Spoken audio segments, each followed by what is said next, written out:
ಆತ್ಮೀಯ H16 news ಅರ್ಥಾತ್ ಸೀತಾರಾಮ್ ನ್ಯೂಸದ ವೀಕ್ಷಕರೇ, ನಾನು ನಿಮ್ಮವ ಎಂ ಆಯುಧ ಮಲ್ಲಪ್ಪ ಜೊತೆ ಅವರು. ತಾವು ಈಗ ಸುದ್ದಿಗಳ ಲೋಕಕ್ಕೆ ಎಂಟ್ರಿ ಹೊಡಿತಾ ಇದ್ದೀರಿ. ಈ ಸುದ್ದಿಗಳನ್ನು ಪ್ರತಿಯೊಂದು ನೋಡೋ ಜೊತೆಗೆ ನಿಮ್ಮ ಅಭಿಪ್ರಾಯಗಳನ್ನು ಹಂಚ್ತಾ ಇರಿ. ಯಾಕಂದರೆ ಈ ಸುದ್ದಿಗಳು ನಿಮಗಾಗಿ, ನಿಮ್ಮ ಬದುಕಿಗಾಗಿ, ನಿಮ್ಮ ವೈಚಾರಿಕೆಗಾಗಿ, ನಿಮ್ಮ ತಿಳುವಳಿಕೆಗಾಗಿಯೂ ನಿಮಗೂ ಗೊತ್ತು. ಜೊತೆಗೆ ನಮಗೂ ನಿಮ್ಮೊಂದಿಗೆ ಇದೊಂದು ಮಾತಾಡುವಂಥ ಜೊತೆಗೆ ಸುದ್ದಿಗಳನ್ನು ಬಿಡುವಂಥ ಕೆಲಸ. ಈ ಕೆಲಸದಲ್ಲಿ ನಾವು ನಿಮ್ಮೊಂದಿಗಿದ್ದೀವಿ ಅಂತ ಹೇಳ್ತಾ ನೋಡ್ತಾ ಇರಿ ಸುದ್ದಿಗಳನ್ನು.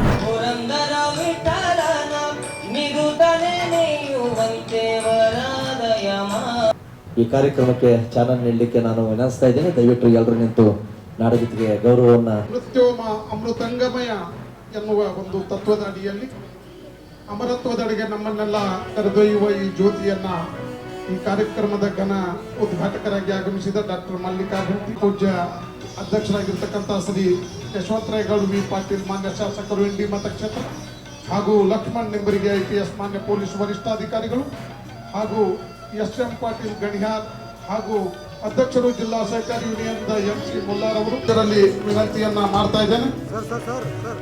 ಭಕ್ತಿ ಒಂದು ನಿರಂತರ ಜ್ಞಾಪನೆ ಎಂದು ಇದನ್ನು ಎಲ್ಲರೂ ಧರಿಸಿ ಪೂಜಿಸಬಹುದು ಎಂದು ತನ್ನ ಸಾಮ್ರಾಜ್ಯದ ಮುಖ್ಯಮಂತ್ರಿಯಾಗಿ ಅವರು ಅನುಭವ ಮಂಟಪ ಸಾಮಾಜಿಕ ಆರ್ಥಿಕ ಇದು ನಮ್ಮ ಕ್ಷೇತ್ರದಲ್ಲಿ 200 ವರ್ಷಕ್ಕೂ ಹೆಚ್ಚು ಕಾಲ ಇತಿಹಾಸವುಳ್ಳಂತ ಒಂದು ಇಲ್ಲಿ ಒಂದು ಲಿಂಗ ಸ್ಥಾಪನೆ ಆದಂತಹ ಜಾಗ ಇದೆ. ಆ ಬೆಟ್ಟದ ಮೇಲೆ ನೀರು ಯಾವಾಗಲೂ ಕೂಡ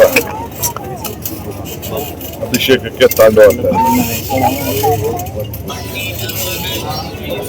ಎಲ್ಲಿ ಭಕ್ತಿ ಇದೆಯೋ ಅಲ್ಲಿ ಭಗವಂತ ಇದ್ದಾನೆ.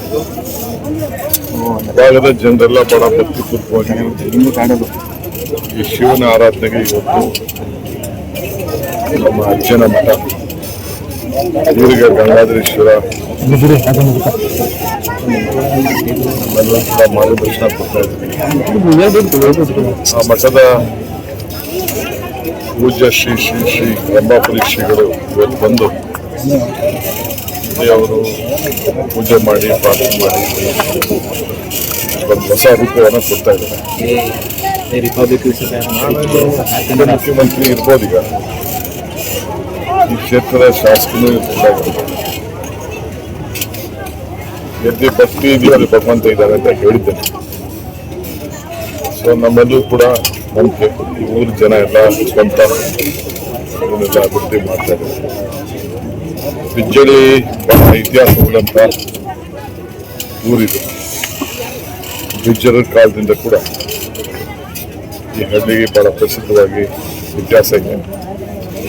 ಎಲ್ಲ ಭಕ್ತಾದಿಗಳು ಈ ಒಂದು ಎಲ್ಲ ಭಕ್ತಾದಿಗಳನ್ನು ಕೂಡ ಬಂದು ಈ ಒಂದು ಪೂಜೆ ಮಾಡಿಕೊಂಡು ಪರಂಪರೆಯನ್ನು ಉಳಿಸ್ಕೋಬೇಕು ಅಂತೇಳಿ ಪ್ರಯತ್ನ ಮಾಡ್ತಾರೆ. ನಾನು ಮತ್ತು DK ಸುರೇಶ್ ಅವರು ಇವರೆಲ್ಲ ಏನು ಪ್ರೋತ್ಸಾಹ ಕೊಡ್ತಾ ಇದ್ವಿ. ನಾನು ಕೂಡ ಏನು ಅಭಿವೃದ್ಧಿ ಮಾಡಿದ್ದಾರೆ ಅಂತ ನೋಡಬೇಕು. ಬೆಟ್ಟ ಕಷ್ಟ ಇರ್ಬೋದು, ಶ್ರಮಕ್ಕೆ ಫಲ ಇದೆ ಅನ್ನಿಸ್ತು. ಎಲ್ಲ ದೇವರು ಕೂಡ ಬೆಟ್ಟದ ಮೇಲೆ ಇದ್ದಾರೆ. ವಿಘ್ನೇಶ್ವರ ಇದ್ದಾರೆ, ಚಾಮುಂಡಿ ಎಲ್ಲ ದೇವರ ಮೇಲೆ ಇರ್ತಾರೆ, ದೇವರು ಕೂತಿದ್ದಾರೆ. ನಾನು ಅನೇಕ ದೇವಸ್ಥಾನಗಳಿಗೆಲ್ಲ ಭೇಟಿ ಕೊಟ್ಕೊಂಡು ಬಂದಿದ್ದೀನಿ. ಅದೇ ರೀತಿ ನಮ್ಮ ಕ್ಷೇತ್ರದಲ್ಲಿರುವಂಥ ಈ ಪುಣ್ಯ ಕ್ಷೇತ್ರ ಶಿವಾಜ್ಮೂರ್ತಿ ನನ್ನ ಹೆಸರಿಗೆ ಅರ್ಕೆ ಮಾಡಿಕೊಂಡಂಥ ಜನ್ಮತಾಳ ಅಂತ ಒಂದು ಕ್ಷೇತ್ರ, ಅದು ಬೆಟ್ಟದ ಮೇಲೆ ಕಾಡಿನಲ್ಲಿ ಬಂದು ನಾನಿಲ್ಲಿ ಬಹಳ ಸಂತೋಷದಿಂದ ಧಾರ್ಮಿಕ ಕಾರ್ಯಕ್ರಮದಲ್ಲಿ ಪಾಲ್ಗೊಂಡಿದ್ದೆ.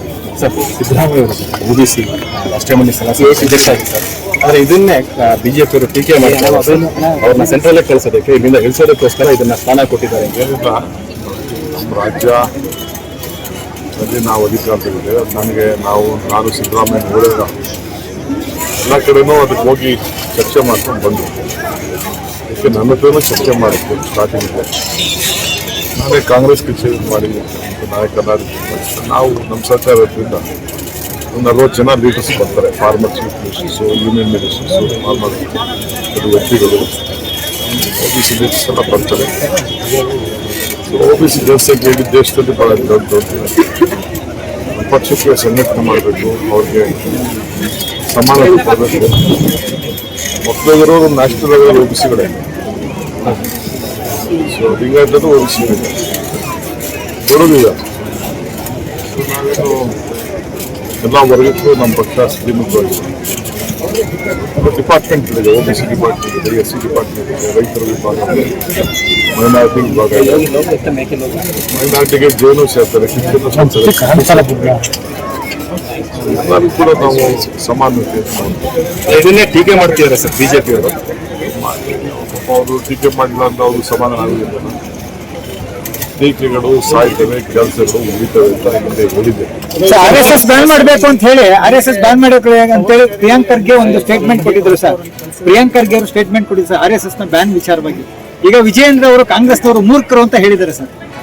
ಸರ್ ಮೇಕೆದಾಟು ಪಾದಯಾತ್ರೆ ಮಾಡಿದ್ರೆ ಸರ್, ನಿನ್ನೆ ಕುಮಾರಸ್ವಾಮಿ ಒಂದು ಸ್ಟೇಟ್ಮೆಂಟ್ ಕೊಟ್ಟಿದ್ದಾರೆ ಸರ್. ಆಯ್ತು, ಮಾತು ಏನ್ ಕೊಟ್ಟಿದ್ರು ಆ ಮಾತು ಫಸ್ಟ್ ಉಳಿಸ್ಕೊಳ್ಳಿ ಕುಮಾರಸ್ವಾಮಿ. ಒಂದೇ ಗಂಟೆಡಿ ಸೇನಾ ಕೆಲಸ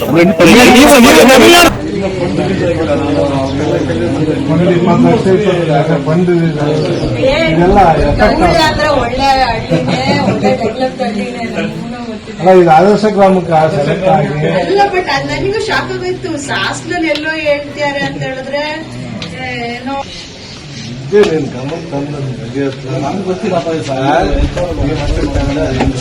ಎಲ್ಲ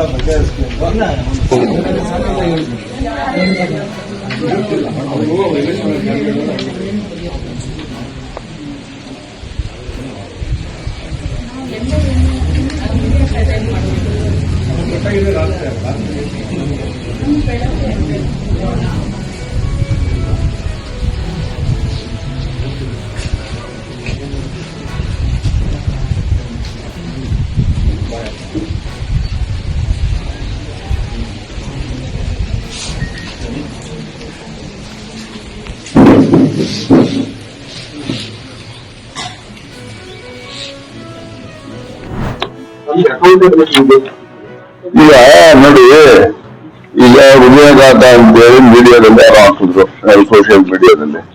ಅದು ಸತ್ತಿರೋದು ನಮ್ಮ ಊರು ಪಕ್ಕನೇ ಇರೋದು, 105 ಕ್ಲಾಸ್. ಅವ್ರನ್ನ ಟ್ರ್ಯಾಕ್ ಆಕ್ಸಿಡೆಂಟ್ ಸತ್ತಿದ್ದಾರೆ. ಅದನ್ನು ನಾವು ಈಗ ಮೀಡಿಯಾದಲ್ಲಿ ಬಂತು ಅಂತೇಳಿ ಹೃದಯಾಘಾತ ಅಂತ ಬರ್ಕೊಂಡಿರೋ ಸಂಖ್ಯೆಗಳನ್ನು ನಾವು ಇದಾಗ್ತದೆ. ನಿಖರವಾದಂತ ಮಾಹಿತಿ ನಮ್ಮಲ್ಲಿ ಬರ್ತಕ್ಕಂಥದ್ದು ಹೇಳಿದ್ರೆ ಸರಿಸುಮಾರು 22 ಜನ ಸತ್ತಿದ್ದಾರೆ ಅಂತಕ್ಕಂಥ. ಅದರಲ್ಲಿ 4 ಜನ ಮಾತ್ರ ಪೋಸ್ಟ್ ಮಾರ್ಟಮ್ ಮಾಡಿದ್ದಾರೆ, 17 ಜನಕ್ಕೆ ಮಾಡ್ಲಿಕ್ಕಾಗಿಲ್ಲ. ಈಗ ನಾವು ಅನ್ಕೊಂಡಿದ್ವಿ 22 ಹೃದಯಾಘಾತದಲ್ಲೇ ಅವರು ಮರಣ ಹೊಂದಿದ್ದಾರೆ ಅಂತಕ್ಕಂಥದ್ದು ಒಂದು ಮೇಲ್ನೋಟದ ಮಾಹಿತಿ. ನಿಖರವಾದ ಮಾಹಿತಿ 4 ಜನ ಮಾತ್ರ ಪೋಸ್ಟ್ ಮಾರ್ಟಮ್ ಒಳಗಾಗಿದ್ದಾರೆ, ಅವರು ಮಾತ್ರ ಕಾರ್ಡಿಯಾಕ್ ಅರೆಸ್ಟ್ ಅಲ್ಲೇ ಆಗಿದೆ ಅಂತಕ್ಕಂಥದ್ದು. ಹೌದು. ಸೊ ಅದನ್ನ ನೋಡಿ, ಬೇರೆ ಜಿಲ್ಲೆಗಳಲ್ಲೂ ಕೂಡ ಸಾವು ಇದೇ ತರ ಆಗ್ತಾ ಇದ್ದಾರೆ. ಆದ್ರೆ ಮೊದಲು ಪ್ರಾರಂಭದಲ್ಲಿ ಸಾವುಗಳಾದಾಗ ಎಲ್ಲಾ ಮಾಧ್ಯಮದಲ್ಲೂ ಬಂತು, ಜನರಲ್ಲೂ ಒಂದು ನಂಬಿಕೆ ಬಂದ್ಬಿಟ್ಟು ಈ ಆಂಟಿ ಕೋವಿಡ್ ಮೆಡಿಸಿನ್ ಏನಾಯ್ತು ಅದರಿಂದನೇನೋ ಆಗಿರ್ಬಹುದೇನೋ ಅನ್ನೋ ರೀತಿಯಲ್ಲಿ ಒಂದು ಪ್ರಚಾರ ಆಗೋಯ್ತು. ಈಗ ವರದಿಗಳು ಮೊನ್ನೆಯಿಂದ ಎಕ್ಸ್ಪರ್ಟ್ಸ್ ವರದಿಗಳು ಬೆಂಗಳೂರು ಹೇಳಿದರೆ ನಮ್ಮ ರಾಜ್ಯದಲ್ಲಿರ್ತಕ್ಕಂಥ ಸರ್ಕಾರ ರಚನೆ ಮಾಡಿದಂತ ಎಕ್ಸ್ಪರ್ಟ್ ಕಮಿಟಿ ಕೂಡ ಒಳ್ಳೆಯದು. ಅವರು ಕೊಟ್ಟಂತ ರಿಪೋರ್ಟ್ಸ್ ಎಲ್ಲ ಆಧಾರದ ಮೇಲೆ ಅದಕ್ಕೂ ಇದಕ್ಕೂ ಸಂಬಂಧ ಇಲ್ಲ ಅಂತಕ್ಕಂಥದ್ದು. ಮತ್ತೆ ಸಾವುಗಳಿಗೆ ಏನೆಲ್ಲ ನಿಖರವಾದ ಕಾರಣ ಏನಿದೆ ಅಂತಕ್ಕಂಥದ್ದನ್ನ ಹೇಳಲಿಕ್ಕೆ ಸಾಧ್ಯ ಆಗೋದಿಲ್ಲ ಅಂತಕ್ಕಂಥದ್ದು ನನ್ನ ಭಾವನೆ. ನಿಖರವಾಗಿ ಆತ್ಮೀಯರೇ, ಎಲ್ಲ ಸುದ್ದಿಗಳನ್ನು ನೋಡಿದ್ರಲ್ಲ, ಏನು ಅನಿಸ್ತು ನಿಮಗೆ?